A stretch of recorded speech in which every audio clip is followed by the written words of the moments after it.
sekalian, ini tentang kasus-kasus ABK. Mungkin kalau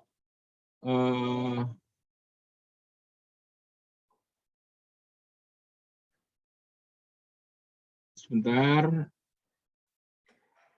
kalau misalkan teman-teman suka nonton YouTube gitu ya, suka nonton YouTube,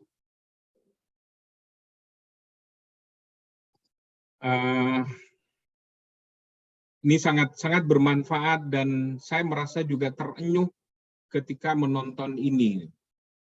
Saya share videonya.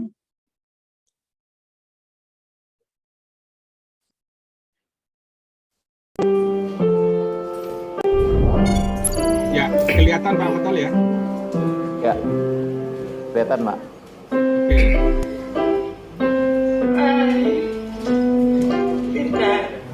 Jangan 2 meter tulis kita mau bikin video surat terbuka untuk trip dan suami mau berbagi dua orang ini, cerita suami istri ini adalah tunarungu. Yang 1 bulan yang lalu saya iseng untuk coba mendaftar melamar pekerjaan di Grab untuk mencari tambahan penghasilan karena terkena efek dari COVID. Nah, saya menunggu sekitar 1 bulan dan saya baru saja mendapatkan kabar kemarin di WhatsApp untuk besok ada undangan interview. Dan kemudian saya langsung datang ke Grab menggunakan motor dan bertemu dengan seorang satpam di situ. Dan saya tunjukkan handphone saya karena saya tuli dan semua orang menggunakan masker. Jadi saya tulis dan tunjukkan bukti interview dari handphone. Nah, kemudian saya sampaikan bahwa saya adalah tuli alias saya tidak bisa mendengar. Dan kemudian satpam tersebut seperti menolak saya karena dia tidak mengerti apa yang saya sampaikan. Dan saya juga tidak mengerti apa yang dia sampaikan. Kemudian satpam tersebut minta saya untuk menulis di handphone dan mengatakan untuk menunggu, dan dia memanggil kepala security yang seperti atasannya, dan kepala security tersebut menemui saya. Saya tuli dan saya tunjukkan tulisan tersebut dan saya tidak mengerti apa yang disampaikan oleh kepala satpam tersebut karena tetap menggunakan masker dan saya tidak bisa melihat gerakan mulut dia karena saya tuli dan meminta untuk membuka maskernya, tapi mereka menolak dan saya tidak mengerti apa yang mereka sampaikan. Jadi seharusnya kan ketika ngobrol tersebut kepala security itu harus buka masker atau meminta langsung kepada bagian kepegawaian untuk bertemu langsung dengan saya. Tetapi kemudian mereka bertanya, kamu bisa ngomong nggak? Nah, tapi saya bilang saya tidak bisa ngomong jelas 100%. Tapi saya mau tahu di WhatsApp ini apa yang kamu sampaikan. Nah, kemudian dia minta saya untuk bicara yang keras dan saya merasa itu seperti tidak sopan. Ya, tidak sopan dan tidak bertanya dulu kabarnya apa, tapi malah langsung ditanya seperti itu. Dan itu malah membuat orang tersinggung.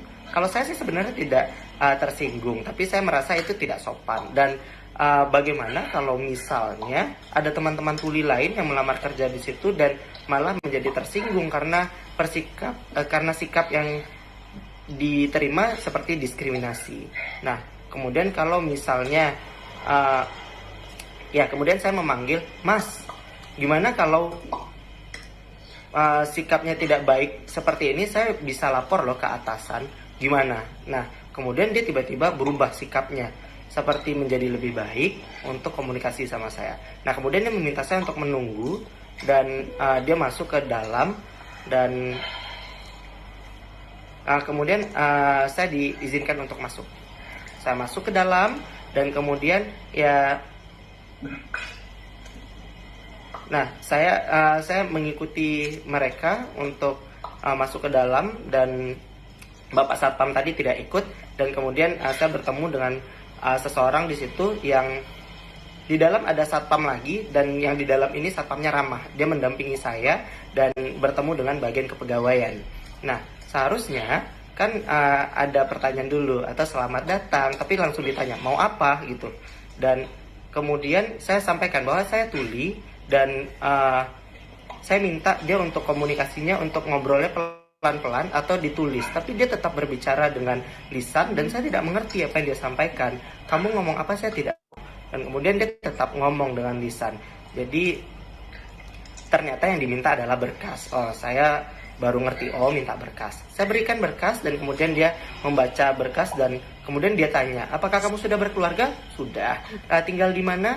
Dan ya, saya tinggal di daerah ini. Dan pertanyaannya sama seperti satpam yang di luar menanyakan apakah saya sudah berkeluarga, apakah di mana tinggalnya. Dan saya rasa ini pertanyaan yang aneh untuk ditanyakan secara personal di wawancara kerja sini. Kemudian saya ditunjukkan sebuah tulisan yang kemudian mereka minta saya untuk membacanya. Apakah saya bisa membacanya?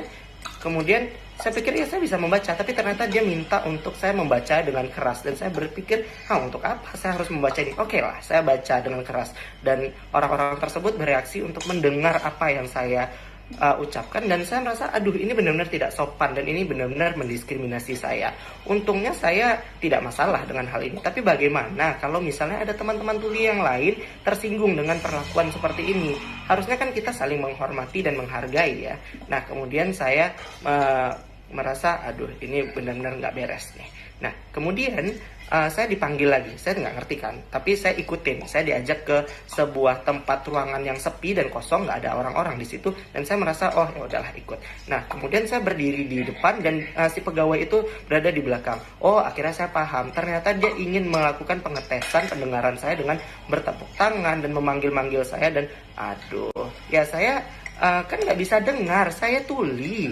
Saya sudah menyampaikan seperti itu dan akhirnya oh ya udah oke. Kemudian si pegawai itu membawa saya lagi dan ini benar-benar tidak sopan, seperti mengejek ketulian saya. Kemudian kita keluar lagi dan kemudian dia mengatakan, apakah kamu bisa membayar? Membayar apa? Kata saya kan, membayar sebesar 350.000. Nah saya tanya, untuk apa 350.000? Dia tetap menjawab dengan lisan dan tidak menjelaskan dengan tulisan yang akhirnya membuat komunikasi tidak nyambung karena saya tidak mengerti. Kemudian ya sudah saya bilang bahwa yang saya tahu di dalam Grab ini interview ya tidak ada bayar apapun, free, karena sudah ada penjelasan. Tapi padahal kalau ditulis saya bisa paham apa tujuannya uang 350.000 ini untuk apa. Apakah ini 350.000 ini sesuatu yang benar? Saya pikir ya kali aja ini untuk nyogok kan, atau mungkin hal-hal buruk yang saya tidak mau melakukan itu. Tapi kemudian ya sudah, saya nggak bisa bayar 350.000 dan ternyata dia mengatakan tidak menerima tuli. Kemudian saya menghubungi teman saya yang bekerja di Grab setelah pulang dan saya chatting di situ. Ternyata uang 350.000 itu untuk mendapatkan jaket dan ID serta instrumen lainnya untuk menjadi driver. Nah saya bilang maaf saya tidak tahu tentang itu dan teman saya yang bekerja di Grab mengatakan permintaan maaf dan sudah melaporkan ke atasan. Jadi kemudian saya pulang. Nah kepala security itu juga sepertinya bersikap lebih baik gitu loh. Nah jadi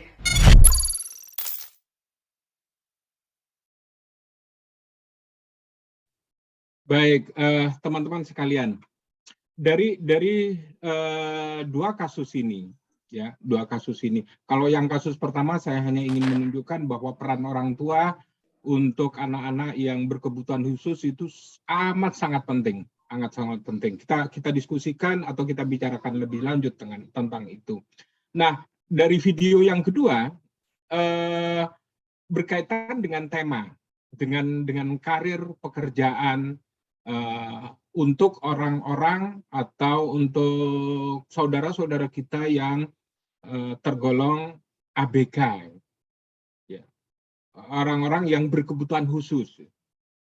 Nah, contoh video kedua itu mohon juga teman-teman yang baru melihat video ini jangan memberikan judgement tertentu kepada Grab-nya. Jadi saya hanya ingin menunjukkan bahwa masih ada lingkungan kita yang masih belum peduli terhadap saudara-saudara kita yang berkebutuhan khusus gitu. Walaupun nanti bisa dicari di Google tentang klarifikasi dari Grab sendiri mengenai kasus ini. Ada sebenarnya sudah klarifikasinya, cuman mungkin saya tidak akan menampilkan klarifikasinya di sini. Tapi saya harapkan bahwa kita tidak boleh menjudge seseorang atau sekelompok orang ataupun perusahaan ataupun apa saja, karena informasi yang saya sampaikan ini baru sebelahnya kan tidak saya sampaikan gitu. Kenapa saya menyampaikan di sini ya, karena media sosial itu sangat keras sekali, sangat kadang-kadang menjadi tidak adil. Ya, sebenarnya tidak adilnya bukan media sosialnya, tapi kita pengguna media itu yang sebenarnya tidak adil, tidak mencari konfirmasi, klarifikasi yang lain gitu, hanya melihat dari satu sisi. Baik, kita kembali ke